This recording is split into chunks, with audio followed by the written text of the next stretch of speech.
Ketua KPK nonaktif Firly Bahuri dilaporkan ke Polda Metro Jaya oleh Lembaga Transparansi Anggaran dan Anti Korupsi Indonesia atau Lemtaki setelah membawa dokumen penanganan perkara Kemenhub yang digunakan sebagai bukti gugatan pra-peradilan di PN Jakarta Selatan. Desakan penahanan segera Firly juga disuarakan oleh mantan penyidik lembaga anti rasuah.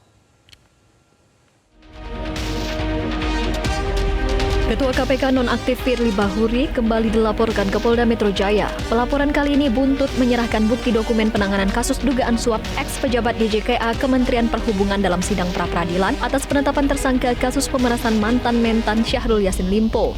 Pelapor adalah Ketua Lembaga Transparansi Anggaran dan Anti Korupsi Indonesia atau Lemtaki, Edi Susilo.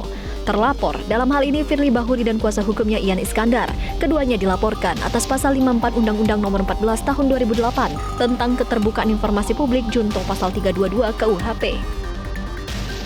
Terkait pelaporan saya di Polda Metro Jaya terkait kebocoran dokumen yang dilakukan atau dibawa ke persidangan pra-peradilan Pengadilan Negeri Jakarta Selatan yang waktu itu disampaikan oleh tim pengacaranya Firly Bahuri bahwa saya katakan itu jelas sangat melanggar aturan dan juga sebagai kategori itu adalah melanggar undang-undang. Karena apa? Itu adalah dokumen negara. Dokumen negara tidak boleh sembarangan orang dibawa oleh yang bersangkutan di dalam persidangan yang dibuka secara umum. Sementara itu, desakan agar Firly Bahuri segera ditahan kembali disuarakan mantan penyidik KPK Yudi Purnomo dan Novel Baswedan. Penahanan Firly diharapkan nantinya menjadi bukti bahwa hukum di negeri ini tidak pandang bulu. Polda Metro Jaya harus segera melakukan tindakan akibat mangkirnya Firly Bahuri yang alasannya tidak jelas dan tidak bisa dipertanggungjawabkan. Apalagi kemarin Firly Bahuri juga mangkir dari sidang pemeriksaan Dewas KPK.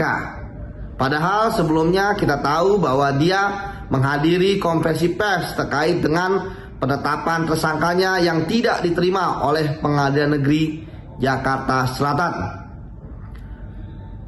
Dan saat ini tentu Polda Metro Jaya harus segera mencari keberadaan dari Firly Bahuri untuk kemudian dilakukan penangkapan untuk dibawa ke hadapan penyidik untuk diperiksa dan segera setelah itu dilakukan penahanan. Karena syarat objektif yaitu ancaman hukuman tindak pidana korupsi di atas 5 tahun maupun alasan tidak subjektif terkait dengan diduga akan menghilangkan barang bukti, diduga akan melarikan diri dan diduga akan mengulangi perbuatannya tentu akan terjadi jika dia tidak ditahan. Terkait dengan penahanan, ketika pra-peradilan, sidang pra-peradilan, tentunya Pak Firly telah menyampaikan bukti yang digunakan, yang diambil dari KPK. Ini kan sesuatu hal yang luar biasa. Jadi melihat masih bisa dilakukan hal tersebut, maka potensi yang bersangkutan mengulangi perbuatan itu bisa jadi terjadi. Oleh karena itu alasan untuk dilakukan penahanan sangat masuk akal dan sangat urgent menurut saya.